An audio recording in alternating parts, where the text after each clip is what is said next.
വളരെ ട്രെൻഡിങ് ആയിട്ടുള്ള വൈറലും ആയിട്ടുള്ള ബൺ മസ്കി ആയാലോ ഇന്നത്തെ സ്പെഷ്യൽ.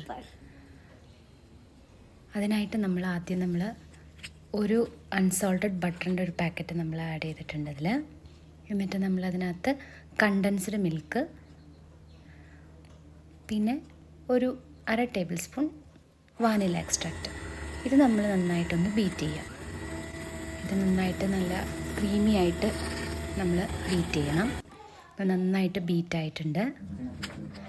ഇനി നമുക്ക് എന്താ വെച്ചാൽ നമ്മൾ ബണ്ണ് എടുക്കാം. സ്വീറ്റ് ബണ്ണാണ് എടുത്തിരിക്കുന്നത്. എന്നിട്ട് നമ്മൾ അതിനകത്ത് നേരത്തെ ബീറ്റ് ചെയ്ത് വെച്ചിരിക്കുന്ന ക്രീം അതിനകത്തോട്ട് നമ്മൾ സ്പ്രെഡ് ചെയ്ത് കൊടുക്കുക. ഇച്ചിരി നന്നായിട്ട് ഒന്ന് സ്പ്രെഡ് ചെയ്യണം. എന്നിട്ട് നമ്മൾ അതിൻ്റെ സൈഡിലും ഒക്കെ ആയിട്ട് നമ്മൾ നന്നായിട്ടൊന്ന് ഫില്ല് ചെയ്ത് കൊടുക്കുക. ഇതാ നമ്മുടെ ബൺ മസ്ക റെഡി ആയിട്ടുണ്ട്. വളരെ ടേസ്റ്റി ആയിട്ടുള്ള ബൺ മസ്ക അത്. അപ്പം നമ്മൾ പോപ്പുലറായിട്ട് കൊണ്ടിരിക്കുന്ന ഒരു റെസിപ്പിയാണിത്. അതും ചായയുമാണ് ഇന്നത്തെ റെസിപ്പി. അപ്പോൾ എല്ലാവരും ട്രൈ ചെയ്ത് നോക്കണം. ഇത് നമ്മൾ ചായയിൽ മുക്കി കഴിക്കുമ്പോഴാണ് ഇതിൻ്റെ ടേസ്റ്റ് നന്നായിട്ട് വരുന്നത്.